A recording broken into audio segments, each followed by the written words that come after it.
Buckle up, because what you're about to hear isn't Sunday morning preaching. This is a churchquake dot in one fiery live stream. Prophet Robbi Warren lit a match under some of the most powerful names in ministry, and then poured gasoline on the fire. He didn't just hint, he didn't allude. He called them out, name by name. Brian Carn, Kevin Gates, Bishop Charles H. Ellis. And if that wasn't enough, he turned his aim on entire denominations like the Pentecostal churches of the Apostolic Faith and the United Pentecostal Church International. This wasn't gossip. This wasn't some cryptic Facebook post. This was a full-on public reckoning. Robbi accused them of hypocrisy, manipulation, and hiding behind the pulpit to cover up what he called spiritual crimes. And he claims he's got the receipts. To prove it, the result? Shockwaves across the church world. Leaders scrambling, followers choosing sides, and a tidal wave of support and backlash hitting all at once. But here's the question. Is Robbi Warren just stirring chaos? Or did he finally say the things everyone else has been too afraid to speak out loud? Stay with me, because by the end of this story, you might see the church world in a way you never have before. Before we break down the names he called and the chaos that followed, you need to understand the man behind the mic, because this wasn't some internet rookie chasing clicks. Prophet Robbi Warren has spent years in the trenches of ministry. He's not a suit and tie pulpit showman. He's the kind of preacher who will walk straight into the mess other leaders avoid. Church politics, spiritual warfare, the ugly truths that never make the Sunday bulletin. What makes him different? He has no megachurch, no PR department, no corporate sponsors. That means when he talks, there's no filter, no polished press release, no safe wording to protect feelings. His delivery is raw. His style is unpredictable. And his audience, whether they love him or hate him, knows they're getting his uncut truth. To some, he's a troublemaker. To others, he's a truth-teller who refuses to play by the unspoken rules of church celebrity culture.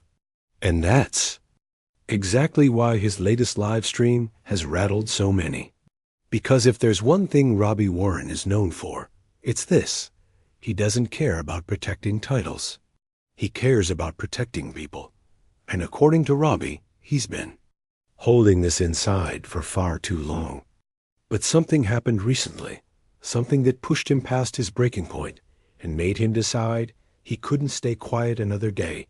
Robbi says this wasn't some spur-of-the-moment outburst. This was years in the making. According to him, he's been sitting in rooms, hearing conversations, and watching things unfold that he could no longer justify in silence. Pastors manipulating their congregations for money. Leaders using their position to control people's personal lives. Men hiding behind the language of holiness while committing what Robbi calls spiritual crimes in private. And then the betrayal. Robbi says people he once trusted, people who called him brother, turned on him. Some tried to pull him aside, to warn him not to speak. Others allegedly offered him opportunities, influence, or even money if he would just keep his mouth shut. And some, he claims, straight up threatened him. But Robbi says this wasn't about fear anymore. He frames it as a righteous rebellion, a moment where staying silent would make him just as guilty as the people he's calling out.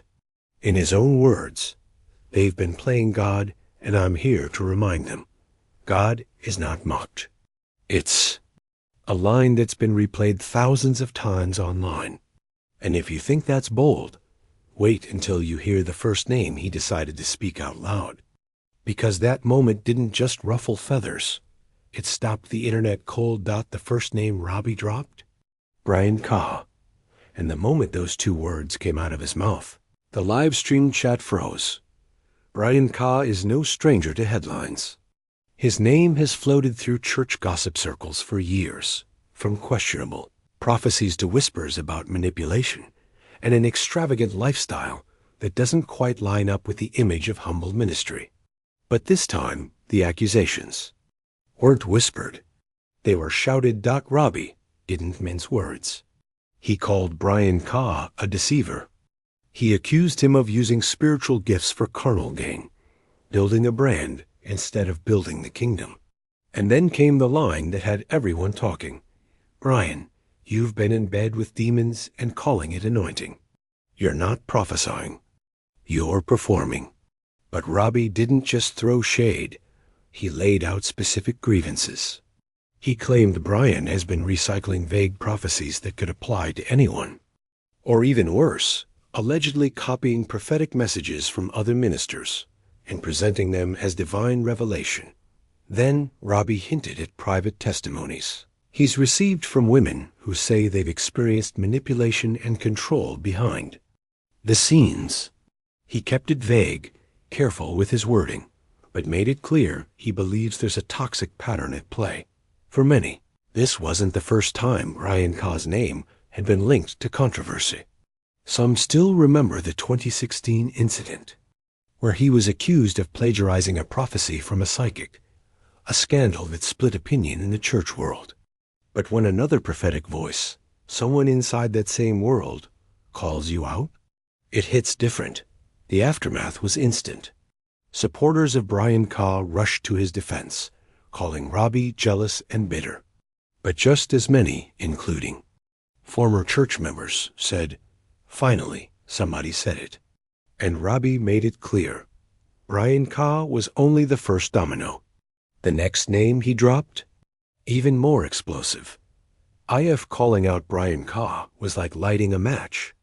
Naming Bishop Greg Davis was like tossing it into a pool of gasoline. Bishop Greg Davis isn't just another preacher. He's a seasoned televangelist, a relationship coach, and a respected figure in many charismatic circles. His face has been on Christian TV for decades. His name carries weight across multiple denominations, which is exactly why Robbi's accusation left viewers stunned. Robbi's voice didn't shake. He stared straight into the camera and said, "Greg Davis, you're not mentoring these women, you're milking them. And your pulpit has become a platform for predatory behavior." That wasn't a vague insult. Robbi accused Bishop Davis of using his position as a relationship mentor to emotionally manipulate vulnerable women, especially those fresh out of abusive or broken relationships. He claimed Davis blurs boundaries under the guise of spiritual guidance, creating unhealthy soul ties that keep people dependent on him. And then came the part that sent social media into overdrive. Robbi said a former church staffer contacted him directly, providing screenshots and voice notes, allegedly implicating not just Davis, but other high-ranking bishops and silencing victims who tried to speak out. He went further, attacking what he called prophetic clique culture, a network of preachers who protect one another, only platform their friends, and shut out anyone who dares to challenge them. Robbi likened it to a cartel, where loyalty isn't to God's truth, but to mutual survival. These are serious claims, and to date, Bishop Greg Davis has not publicly responded, but the damage was already done. In the eyes of Robbi's supporters, this was proof that his live stream wasn't just personal beef. It was pulling back the curtain on a system of cover-ups. And if you thought Robbi was stopping at individual leaders, you were wrong, because his next target wasn't a person. It was 2 entire denominations. And what he accused them of shook the church world to its core. Up to this point, Robbi Warren had called out names that everyone recognized. But when he shifted from individuals to entire institutions, the atmosphere changed. You could feel the tension through the screen. The first set of letters he dropped? PCAF, the Pentecostal Churches of the Apostolic Faith. Moments later, he added UPCI, the United Pentecostal Church International, 2 of the most influential Pentecostal organizations in the world. And Robbi's words were sharp. You preach holiness, but cover up filth. You wear suits and hide secrets. But I see you, and so does God. According to Robbi, both organizations have a long documented pattern of protecting their image at the expense of their people.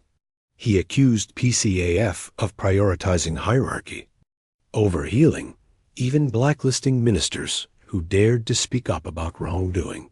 He shared the story of a young female evangelist who reported misconduct by a bishop, only to be met with gaslighting, threats of excommunication, and a total shutdown from leadership. Then he turned to UPCI. Robbi claimed the denomination's upper ranks are dominated by white leadership, while black and Latino pastors are sidelined and kept from decision-making roles. He also accused UPCI of weaponizing doctrine, enforcing strict outward rules while ignoring misconduct from those in power. His words hit hard. They'll disfellowship you for wearing pants, but ignore a preacher creeping with the youth choir. That's not holiness. That's cosmetic righteousness. The live stream chat exploded. Hundreds of viewers typed "Amen," while others posted their own stories of being silenced, shamed, or pushed out for questioning leadership. Survivors messaged Robbi privately, confirming his claims with their own experiences. For many, this was the most dangerous part of the stream, because Robbi wasn't just accusing individuals anymore. He was calling out systems that have existed for decades, woven deep into the fabric of Pentecostal culture. And just when you thought the tension couldn't climb higher, the reaction to his live stream proved that this wasn't just going to disappear quietly. When Robbi ended that live stream, the internet didn't just react, it erupted. Within minutes, clips were everywhere. TikTok, Facebook groups, Instagram reels. His quotes were being shared like wildfire. Younger prophetic voices began reposting him with captions like, "Finally, someone said it, and this is the cleansing the church has been avoiding for years." Grassroots ministers who'd spent years biting their tongues suddenly felt bold enough to speak. International evangelists weighed in. A Nigerian preacher with over 2 million followers called Robbi a man sent for such a time as this, and said she'd personally seen the kind of abuse he was describing. Survivors flooded Robbi's inbox with testimonies, stories of pastors caught in misconduct quietly being reassigned to another church, victims told to stay silent for the sake of the ministry, and prophets blacklisted for refusing to play along with corrupt leadership. But while the praise was loud, the backlash was louder. Bishops from both PCAF and UPCI went on their platforms, calling Robbi rebellious, dangerous, and even, in one Texas pastor's words, a charismatic terrorist. Invitations to preach were canceled. Overnight, flyers disappeared. Organizers quietly reshuffled event lineups to remove his name. And behind closed doors, Robbi claims the heat got even more intense. He says he started hearing whispers of an organized effort to excommunicate him from certain preaching circuits, labeling him a false prophet and confusion in the body. Some pastors allegedly threatened churches that still hosted him, warning they'd lose financial support and fellowship. Robbi's response? He doubled down. "If you're going to blacklist me for telling the truth, so be it. I'd rather be rejected by man than complicit in abuse. I don't need your pulpits. God gave me a platform, and I'll preach from the wilderness if I have to." That late-night video response hit 3.5 million views in under a week. And it became clear silencing Robbi wasn't going to be easy. Because while the religious elite were trying to shut him down, a movement was starting to rise around him. Most people in Robbi's position would have gone quiet after the kind of backlash he faced. He didn't. Instead, he took the chaos and turned it into fuel. In the weeks following the live stream, Robbi announced something new, a grassroots revival initiative he called Cleansing the Prophetic. And it wasn't just talk. Within days, online meets were packed with hundreds of ministers from across the world, many of them saying they were ready to stand against corruption, no matter the cost. He started hosting in-person revival gatherings, not in gleaming megachurch auditoriums, but in community centers, small sanctuaries, even outdoor spaces. And these weren't standard church services. They became places where survivors of spiritual abuse could tell their stories, find prayer, and experience what Robbi called deliverance from church hurt. Then came the mentorship programs, free and low-cost training for young prophets, and preachers who didn't want to inherit the toxic politics of the old system. Robbi's focus wasn't on building his personal brand. It was on raising a generation that valued truth over titles and holiness over hype. And behind the scenes, something even bigger was brewing. Robbi revealed he's working on a documentary series titled The Other Side of the Caller, featuring first-hand testimonies from survivors, whistleblowers, and even former leaders who walked away from corrupted pulpits. According to Robbi, this series will show what happens when the lights go off, the cameras stop rolling, and the church doors close. He was making one thing clear. This was never just about him. It was about a generation tired of pretending, tired of silence, and ready to tear down the walls protecting those who misuse the name of God. But as his influence grew, so did the personal cost. And in the next part of this story, Robbi revealed just how heavy that price has been. For all the noise online, the praise, the backlash, the headlines, Robbi says the hardest part hasn't been public. It's been private. In a recent interview on a popular Christian podcast, the host asked him straight up, "Has this cost you?" Robbi's voice cracked before he even answered. "It's cost me everything," he said. "I've lost friends I thought would be in my life forever. I've had to block spiritual fathers I once honored. My income dipped. I've been blackballed. I've been called crazy. I've cried more this year than I have in my whole life. But I'm still standing, and I'll keep standing if it means one more life is saved from spiritual abuse." Room went quiet. The host, visibly moved, admitted they'd never heard a leader speak with that much raw honesty about the personal cost of speaking truth to power. Robbi went on to explain how the pressure has followed him into his personal life. Phone calls from family members telling him to let it go. Friends urging him to just preach Jesus and leave the politics alone. People he once prayed for now ignoring him in public. And yet, he says the messages from strangers keep him going. Late-night DMs from people saying, "Your live stream gave me the courage to walk away from my abuser," or, "I finally feel like I'm not crazy for what I went through." Those words, Robbi says, remind him why he's willing to stand in the crossfire. Because for him, this isn't a career move. It's a calling. But the question remains, can one man's stand really shift the culture of the modern church? Robbi believes it can, and he's not alone.